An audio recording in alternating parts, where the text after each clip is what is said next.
Welcome back to the video mentorship. We're going to do in chapter 9 all the way through 12 because these all really go hand in hand. And I believe that they're some of the most important chapters in the book. Most people never get to the success that they want, not because it's not out there, but because they won't take and step out and take the risk to get it. These chapters are about getting you to the place where you don't mind taking a risk, where you don't mind stepping out to do something. You don't want to be that generation of Israelites who never got into the Promised Land. Promised Land was right before them, but they didn't get it, not because God wasn't big enough, not because they didn't have the ability to get it, but because they didn't step out and take a risk. But the next generation, the generation with the right attitude, Joshua went in there and Caleb went in there, and they were a generation of risk takers who stepped in and they were able to step right into all that God wants them to have in their lives. And so in this we began to talk about changing your perception of what risks are. In life, there are no rewards without a risk, just the way that it is. If you don't take a risk, you won't get a reward. And I know that oftentimes we're afraid of failure, and that's the biggest thing. Well, what if I try it and I fail? And see, that's a poverty mentality.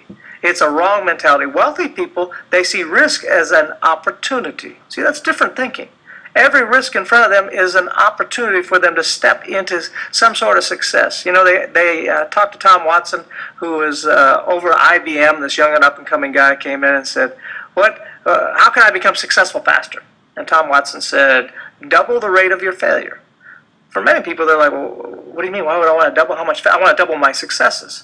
What Tom was saying is if you double how many things you are trying, double how many things that you're stepping out into, you'll become successful much faster. Any successful person, any millionaire, any billionaire will tell you that they had tons of failures, more failures than you can imagine on the road to success.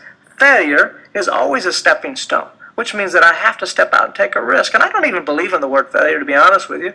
To me, it's just a learning opportunity. So if I step out and I try something and it doesn't go the way in which I want, it's not that I failed at it, unless I don't learn anything. But if I learn from that, if I grow from that, then it wasn't a failure. You started a business, you lost 10, 15 grand. It wasn't a failure if you took that information and said, okay, I'm going to use that information for starting another business. In the book, we begin to talk about the corridor principle, which means that what happens as you begin to step out in your risk, God begins to provide you the people, the resources, and ideas in your life that you never would have been able to see had you not been stepping out. See, if you're not stepping towards your dreams and your visions, tomorrow you're getting nowhere, are you? You have to step. You have to take that step. And what happens in life, what's happened in my life, as I began to step out, God always seems to bring it to me. I had a little game idea. And, you know, when you're thinking about your ideas that you have, you're like, well, how am I going to produce the game? How am I ever going to sell the game? How is the game ever going to, get out there? But that's old mentality. I have this idea. Let's put it together. So I put it together. I got to print thousands and thousands of copies. It's a little bit of a risk. That's all right. I step out the risk. Where am I going to sell this game that I have, Knights of 10? Don't know.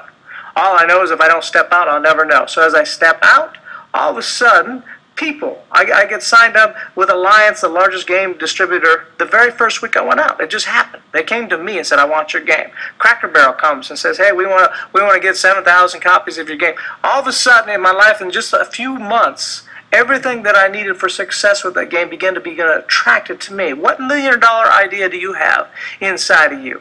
What idea is in you that you've been waiting? You're waiting for the stars to line up, for God to come down with a burning bush and say, start this idea. It doesn't work that way. You have to step out. Step out in that idea. Well, who's going to buy it? Don't know. But as you step out, that doors of opportunity begin to present themselves to you. You know, play life like you play Monopoly. When you play Monopoly, you don't just sit back and say, you know what, I'm just going to collect my $200 and I think I'm going to win if I do that. You'll never win. Never win. That may be the safe way to play. How do you win Monopoly? You have to buy up all the property and take a risk. And you may lose that game. That's all right. I'll do it again. And I may lose the next game, but all of a sudden, maybe game 4, game 5, you win. See, it's a different mentality. A wealthy person hears that 9 out of 10 businesses fail. What they say different than you and the rest of the world say. Where people are like, well, I'm not going to fail 9 businesses. That's horrible odds. But a wealthy person looks at that and says, you mean I only have to start 10 businesses to become a millionaire? Say, it's different. Start a business. If it fails, great, learn from it. Start another business. If it fails, yeah, who cares? You know, it doesn't matter that you have 8 businesses that fail if the 9th business makes you $1 million. different mentality. You have to be a risk taker if you ever want to have the financial hopes and dreams that are in your heart. Continue to read the book, continue to renew, to change, to revive. I'll see you back in the next chapters.